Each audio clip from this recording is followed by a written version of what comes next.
జీవితంలో బౌన్సర్లు సహజం, కానీ అవి ఎదుర్కొని నిలబడ్డవాడిదే విజయం. అలాంటి బౌన్సర్ని ఇప్పుడు ఎదుర్కొంది స్మృతి మందాన. మరి ఈ బౌన్సర్కి తను తల వంచకుండా ధైర్యంగా షాట్ ఆడాలని కోరుకుందాం. స్మృతి మందాన మన ఇండియన్ ఉమెన్స్ టీంలో one of the most talented and beautiful cricketer. మరి అలాంటి స్మృతి తన మ్యారేజ్ గురించి అనౌన్స్ చేయగానే క్రికెట్ ప్రపంచం మొత్తం ఎంతో ఆనందంగాను మరియు ఆసక్తిగాను చూసింది. కానీ స్మృతి మ్యారేజ్ గురించి ఇప్పుడు వచ్చిన వార్తలు మాత్రం అభిమానుల హృదయాలను కలిచివేసింది. ఈరోజు ఈ వీడియోలో అసలు ఆ మ్యారేజ్ ఎందుకు క్యాన్సిల్ అయింది, అసలు ఏం జరిగిందో కంప్లీట్గా తెలుసుకుందాం. హాయ్ అండి, నేను మీ Gopi and welcome back to our channel gully cricket with Gopi. Palash Muchhal ఇతను ఒక యంగ్ మ్యూజిక్ కంపోజర్. స్మృతి మరియు పలాష్ ఒక చారిటీ ప్రోగ్రాంలో ఫస్ట్ టైం కలుసుకున్నారు. అక్కడ చిన్నగా మొదలైన పరిచయం ఒకరినొకరు ఇష్టపడేదాకా వెళ్ళింది. దీంతో ఇద్దరూ కలిసి జీవితాన్ని పంచుకోవాలనుకున్నారు. అనుకున్నట్టుగానే November 23, 2025న మ్యారేజ్ ఫిక్స్ చేసుకున్నారు. Pre wedding shoots, arrangements and celebrations అన్నీ మొదలైపోయాయి. కానీ జీవితం ఎప్పుడూ ప్లాన్ ప్రకారం జరగదు కదా.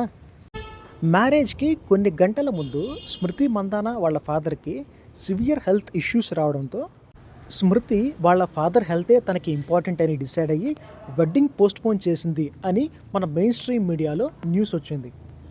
మరోవైపు పలాష్ ముచ్చల్ కూడా హెల్త్ ఇష్యూస్ వల్ల హాస్పిటల్లో అడ్మిట్ అయ్యాడు అనే న్యూస్ రావడంతో ఒక్కసారిగా సిట్యుయేషన్ మొత్తం గందరగోళంగా మారిపోయింది. వెడ్డింగ్ పోస్ట్పోన్ అయ్యింది అని అనుకుంటున్న సమయంలో స్మృతి తన సోషల్ మీడియా నుంచి తన ప్రీ వెడ్డింగ్ ఫొటోస్ మరియు వీడియోస్ డిలీట్ చేయడంతో ఫ్యాన్స్లో అనుమానం మొదలైంది. మరోవైపు సోషల్ మీడియాలో మరియు ఇతర మీడియాస్లో రకరకాల గాసిప్స్ మొదలయ్యాయి. మ్యారేజ్ అసలు జరుగుతుందా, అసలు బయటికి చెప్పని పెద్ద ఇష్యూ ఏమైనా అయిందా అని అందరికీ చాలా డౌట్స్ వచ్చాయి. సోషల్ మీడియాలో మాత్రం ఏవేవో స్క్రీన్ షాట్స్ మరియు మెసేజ్లు బాగా సర్క్యులేట్ అయ్యాయి. ఇంత జరుగుతున్న స్మృతి మరియు పలాష్ సైలెంట్గా ఉండిపోయారు. కానీ చివరికి స్మృతి ఈరోజు స్వయంగా ఒక స్టేట్మెంట్ రిలీజ్ చేసింది. తన మ్యారేజ్ క్యాన్సిల్ అయిందని మరియు తమ ఫ్యామిలీస్కి ప్రైవసీ ఇవ్వాలని స్మృతి ఆ స్టేట్మెంట్లో వేడుకుంది. తరువాత పలాష్ కూడా ఈ రిలేషన్ నుంచి తప్పుకొని ముందుకు సాగాలి అని డిసైడ్ అయినట్టు స్టేట్మెంట్ ఇచ్చాడు. ఈ స్టేట్మెంట్స్తో వాళ్ళిద్దరూ విడిపోవడం పరస్పర అంగీకారంతో జరిగింది అని అర్థం చేసుకోవచ్చు. అలానే బయటకు చెప్పలేని తమ పర్సనల్ ఇష్యూస్ కూడా ఎన్నో జరుగుంటాయని మనం అర్థం చేసుకోవచ్చు. నిజాలు బయటికి వచ్చేదాకా పుకార్లు స్ప్రెడ్ చేయకుండా ఉండటం మన బాధ్యత. క్రీడలు కఠినంగా ఉండొచ్చు, కానీ క్రీడాకారుల హృదయాలు అలా ఎల్లప్పుడూ ఉండవు కదా. వారికి కూడా మనందరిలానే భావాలు, కలలు మరియు ఆశలు ఉంటాయి. ఆ కలల్లో ఒకటే ప్రియమైన వ్యక్తితో జీవితాన్ని పంచుకోవడం. ప్రస్తుతానికి స్మృతి ఆ కలని సాకారం చేసుకోలేకపోయినా ఫ్యూచర్లో తన కోసం మరో అందమైన జీవితం వేచి ఉందని ఆశిద్దాం.